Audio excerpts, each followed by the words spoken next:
former UCT Vice-Chancellor Professor Mamokgethi Phakeng and the institution's council chair, Babalwa Ngonyama, have been found guilty of misleading the university in an independent probe. UCT appointed a 5-member panel last year to investigate governance issues at the institution. So the probe mainly looked at whether Phakeng and Ngonyama misled the university's executive about the reasons for the departure of the Deputy Vice-Chancellor for Teaching and Learning. That's Lis Lange. Now, they claim that Lange had resigned for personal reasons, but Lange in turn claims she's been pushed out. Let's unpack the latest developments, bring in governance expert Dr Sam Koma, who joins us now via our video link. And Dr. Koma, it's great to have you on the program as always. Thanks very much indeed for making time. You know, I can't help but think of how Mamokgethi Phakeng was billed as this embodiment of academic excellence, was coming into this institution, which was in desperate need of reform to move it in the right direction. And by the time she left, there had been such an adversarial relationship with the institution. One wonders, where did things go so horribly wrong, do you think? Yes, thank you, Ayanda, for the opportunity. So, indeed, the Judge Mpadi's report reveals damning findings against the former Vice-Chancellor of the University, Professor Phakeng, and the former Council Chair, Ms. Ngonyama. So, the Mpadi report, in simple terms, reaffirms issues that were in the public domain already back in 2019. Because in 2019, the former ombud of the university, Professor Zethu, in her report, flagged serious governance challenges and issues facing the university, and that report in part implicated Professor Phakeng. But in her resignation letter, the ombud, that is Professor Zethu, blamed the council for not acting on the report in terms of ensuring that there is proper accountability and also consequence management. Now, this current council, when it assumed office in 2020, it was made aware of the Ombuds report, and it is misleading for this current council to blame the previous council for failing to take the necessary action and also ensuring that the former Vice-Chancellor is held accountable, because this current council is the one that reappointed Professor Phakeng to serve as the Vice-Chancellor of the university for the second term. This current council is the one that negotiated a golden handshake with Professor Phakeng. So it cannot absolve itself from governance issues and direct the failures to the previous council. It must shoulder the blame.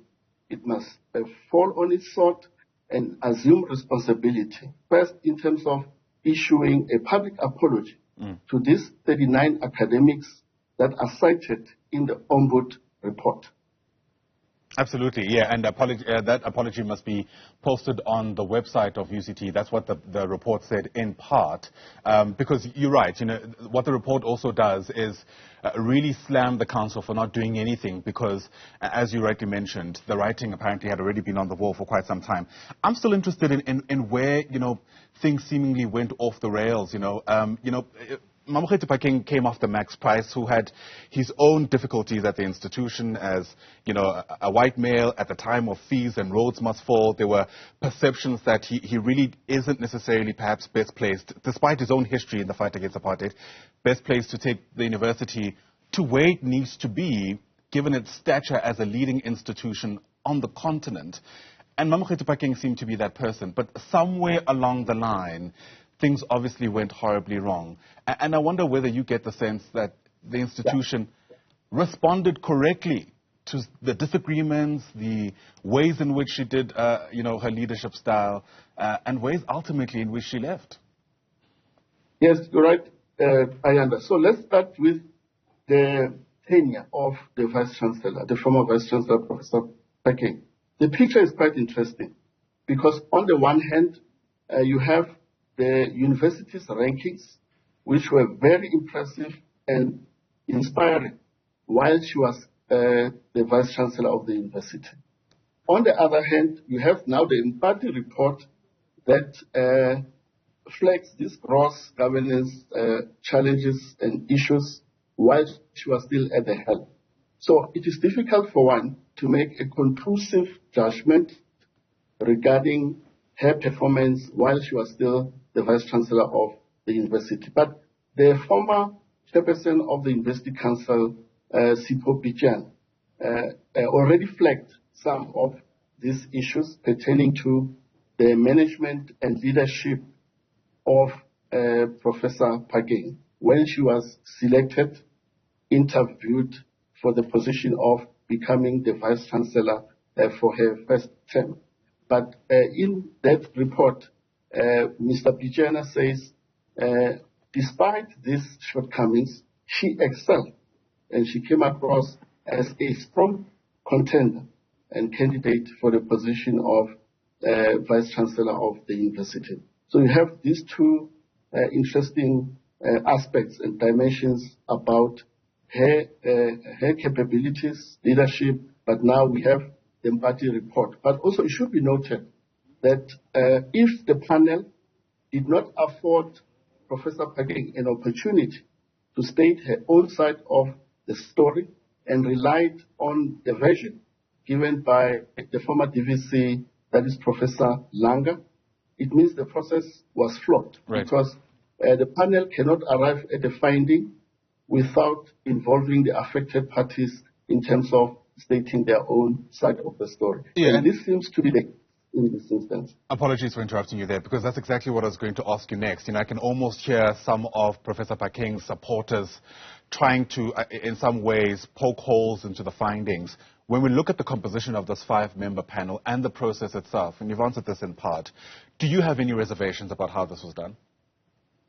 Yes, because already in the summary report, you can see that the findings that are damning seem to have relied on the testimony that was provided or presented by the former Deputy Vice-Chancellor of the University, Professor Lange, and also they seem to have interviewed and engaged the other academics who are cited in the Ombud report of 2019. But there's no indication in any of this reporting that these two affected parties, namely Professor Phakeng and Ms. Ngonyama, were called to come forward to state their side of the story. So these two parties, that is Professor Phakeng and Ms. Ngonyama, are now at liberty to take this report on judicial review to challenge the process undertaken by the panel to arrive at its determinations